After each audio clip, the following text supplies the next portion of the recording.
Hello! Welcome to my vlog. For today's video ay magluluto tayo ng tortang talong. Yan, bali dito ko na nga inihaw ang aking talong dito sa kalan kasi sobrang init sa labas. So yan. Mas masarap sana kung sa charcoal natin iniihaw ang talong kung gagawa tayo ng torta. Kaya lang, sobrang init lang talaga dito. So, yan, aking nililinis na. Tinatanggal ko na yung mga balat ng talong.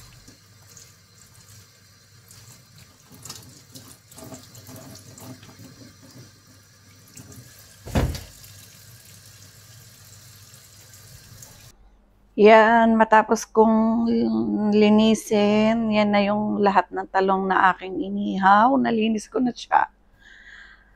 Tapos, kailangan natin syempre tingnan ang loob. Baka mamaya ay merong uod sa loob. Pero, dito naman ang talong, parang wala pa naman ako nakitang ganun. May uod sa loob.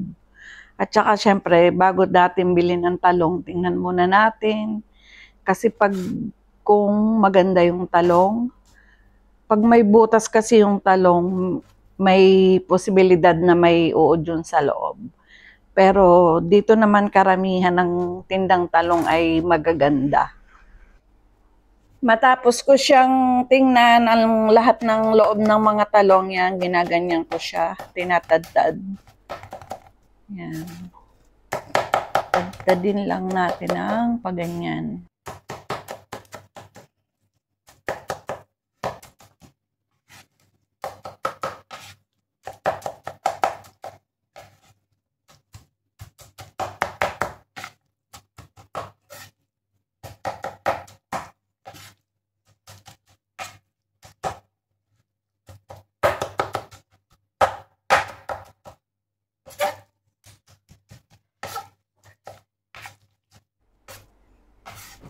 Yeah.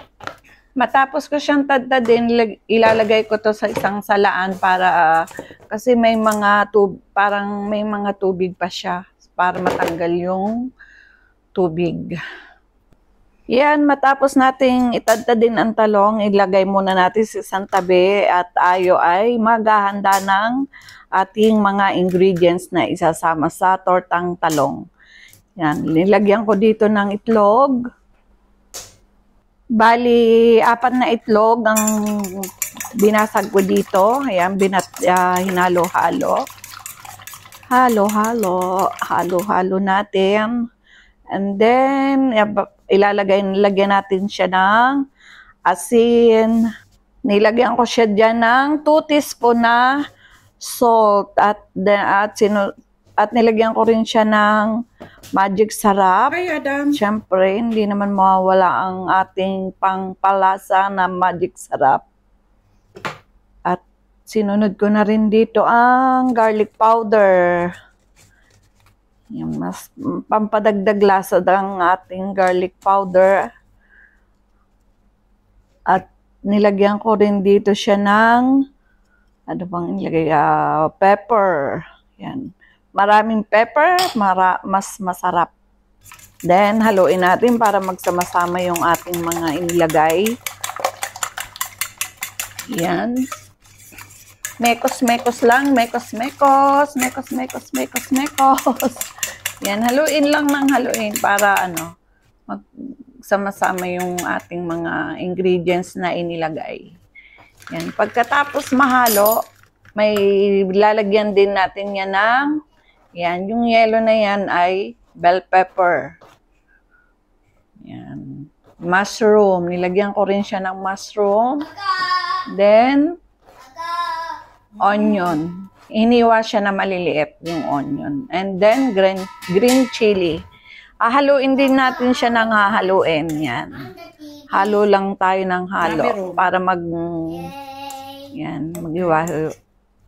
hiwalay yung mga ingredients na ilalagay natin. Pagkatapos nating pagsama-samahin ng mga ingredients, ay isusunod naman natin dito ay cornstarch. Bali cornstarch ng aking ginamit. Kasi yung iba, ginagamit nila ay flour. Mas magandang gamitin ang cornstarch kasi may pag pinarito siya, may pagka-crunchy. Pag corn flour ang ginamit. Yan. Hinalo ko lang siya ng hinalo dyan. Yan. Haluin lang natin ng haluin.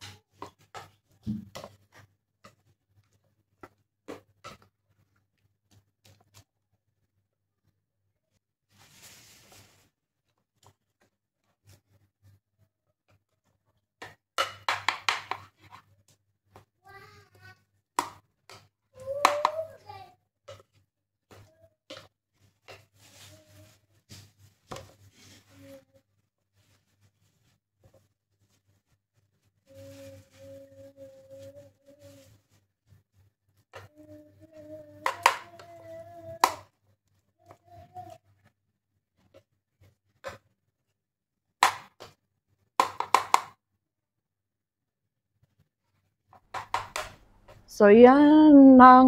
Nahalo ko na siya. And then, ngayon ay mag-prepare na tayo ng kawali. Yan. Naglagay na ako dyan ng oil. Yan. Bali, yung kawali na yan ay mainit na. So, lagay na natin magluluto na tayo ng tortang talong.